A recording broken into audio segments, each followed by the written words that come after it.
చూస్తున్నాం. AP BJP నేతలు రాజ్భవన్లో governor తమిళిసైని కలిశారు. తెలంగాణ ప్రభుత్వం జారీ చేసిన జీవో నెంబర్ 3 వల్ల బీసీలు నష్టపోతారని గవర్నర్కు ఫిర్యాదు చేశారు. ఉత్తరాంధ్రకు చెందిన దాదాపుగా 10 లక్షల మంది బీసీలు నష్టపోతున్నారని చెప్పారు. ఈ మేరకు ఓబీసీ మోర్చా నాయకుడు ఎమ్మెల్సీ మాధవ్ నేతృత్వంలో గవర్నర్ను కలిసి ఫిర్యాదు చేశారు.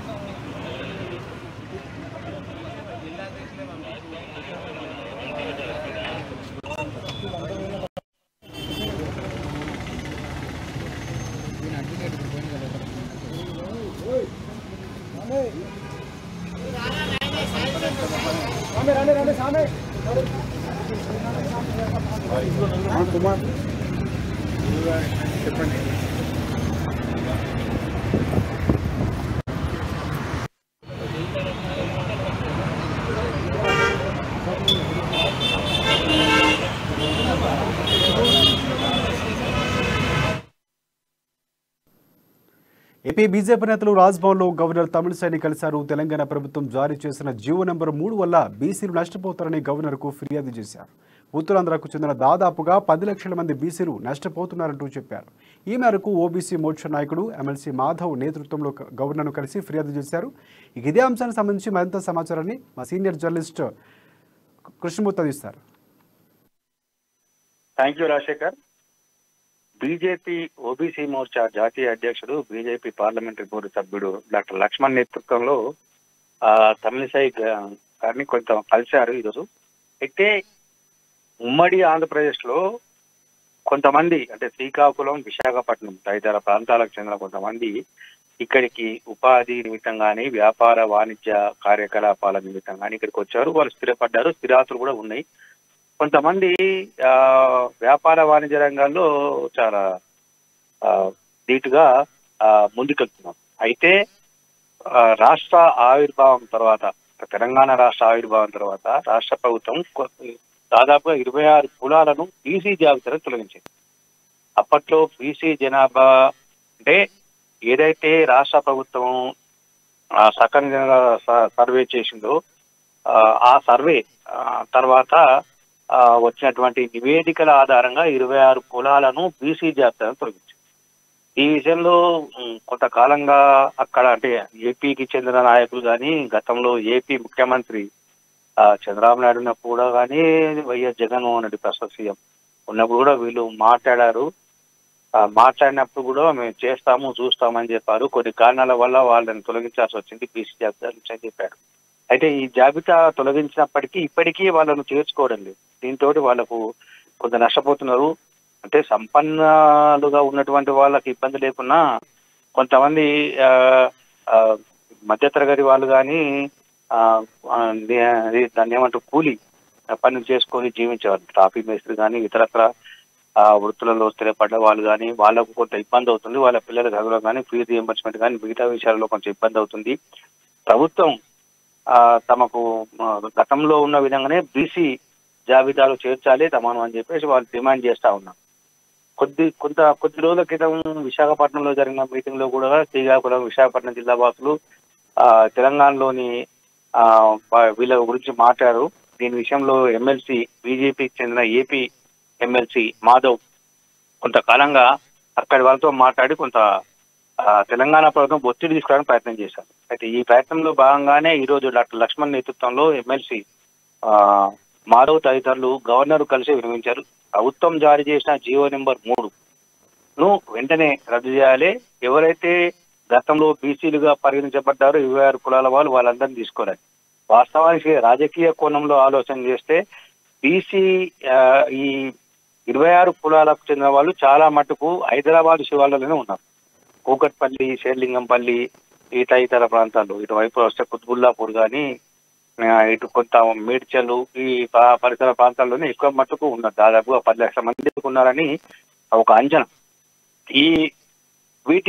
వీరందరినీ ఏకతాటికి తీసుకురావాలి. తీసుకొచ్చి ప్రభుత్వం మీద ఒత్తిడి తీసుకొచ్చి ఏదైతే గతంలో వీళ్ళు బీసీలుగా పరిగణింపబడ్డారో తిరిగి మళ్ళీ అదే హోదాను జీవో నెంబర్ 3ను రద్దు చేసే విధంగా ప్రభుత్వం ఒత్తిడి తేవాలని ఒక ప్రణాళికను రూపొందించిన బీజేపీ మొదటి దశలో భాగంగా ఈరోజు గవర్నర్ కలిసి ఆ జీవో నెంబర్ 3 రద్దు చేయించే విధంగా ప్రయత్నం చేయాలని కోరడం జరిగింది రాజశేఖర్.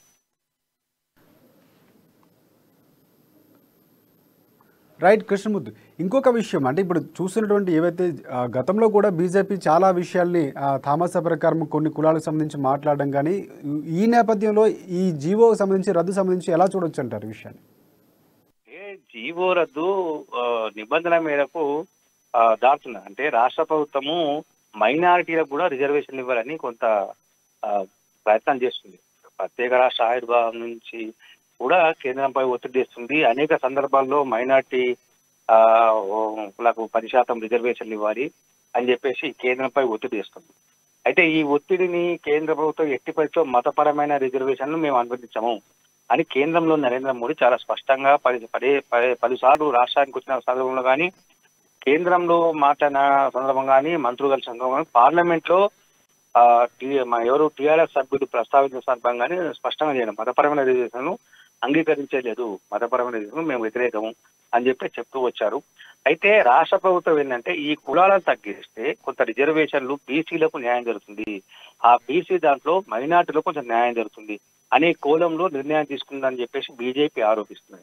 అయితే ఈ మైనార్టీ రిజర్వేషన్లకు వ్యతిరేకంగా మొదటి నుంచి తన వైఖరితో స్పష్టంగా ఉన్న బీజేపీ తాజాగా ఈ 26 కులాలను బీసీలో చేర్చాలి అనే ఉద్యమాన్ని తీవ్రం చేసి ఆ మైనార్టీలకు అంటే మైనార్టీ రిజర్వేషన్లకు ఏదైతే ఉంటుందో దాన్ని కొంచెం తగ్గించేందుకు ప్రయత్నం చేయాలనే కోణంలోనే ఈ ప్రయత్నం జరుగుతున్నాయి రాజశేఖర్. రైట్. తమిళిసై గవర్నర్ దీని గురించి ఎలా స్పందించే అవకాశం కనిపిస్తుంది, ఏం లేకపోతే ఆమె గురించి అంటే ఫిర్యాదు ఇచ్చే సందర్భంలో ఎలాంటి విషయాలు తీసుకొచ్చే అవకాశం కనిపిస్తుంది? అంటే గవర్నరు అప్పటికప్పుడు చెప్పడం అనేది ఉండదు. ఎవరైనా సరే రిప్రజెంటేషన్ ఇస్తే వేరు సమస్యల మీద కానీ వాళ్ళకి కావాల్సిన ఇబ్బందులు కానీ ప్రభుత్వంతో వాళ్ళకు ఉన్నటువంటి ఇబ్బందుల విషయంలో తెలిపినప్పుడు వెంటనే అప్పటికప్పుడు స్పందించరు. వాళ్ళు తీసుకున్నప్పుడు సంబంధించిన శాఖలను పంపించడము, లేకపోతే సంబంధిత మంత్రులను పిలిపించడము, ఆ ప్రభుత్వ అధికారులను ఉన్నతాధికారులను పిలిపించి దీని విషయంలో సాధ్యాసాధాలను పరిశీలించడం తర్వాత వాళ్లకు ఒక లెటర్ ద్వారా వాళ్ళకి పంపించే అవకాశం ఉంది. ఎవరైతే రిప్రజెంటేషన్ ఇస్తారో వాళ్ళకు మళ్ళీ తెలిపే అవకాశం ఉంది. కొన్ని సందర్భాల్లో తెలిపకుండా తెలియకపోవచ్చు. ప్రభుత్వానికి పంపించడం ప్రభుత్వం నుంచి రావడం కానీ లీగల్ ఒపీనియన్ విషయంలో కొన్ని సందర్భాల్లో లీగల్ ఒపీనియన్ కూడా తీసుకోవాల్సిన అవసరం ఉంటుంది. ఆ సందర్భంలో జాప్యం ఏర్పడే అవకాశం ఉంది. ఇప్పటికిప్పుడు గవర్నర్ స్పందించారు అనేది ఉండదు. ఎవరు వచ్చినా గవర్నరు చెప్పారు, గవర్నర్ ఉంది మా రాజ్భవన్ తలుపులు ఎప్పుడు తెరుచుంటాయి, ఎవరైనా రావచ్చు, సమస్య చెప్పచ్చు. అయితే ఆ సమస్యలో అంటే అట్లాంటి సమస్య కాకుండా ఇది కొంచెం కీలకమైన సమస్య, ప్రధానమైన సమస్య. అయితే ఇప్పటికిప్పుడు రాజకీయ పార్టీలకు చెప్పడం అనేది గవర్నర్ నుంచి ఇప్పటికి సమాధానం వస్తుందని కూడా అనుకోవడము సరైనది కాదు రాజశేఖర్. Thank you Krishnamurthy.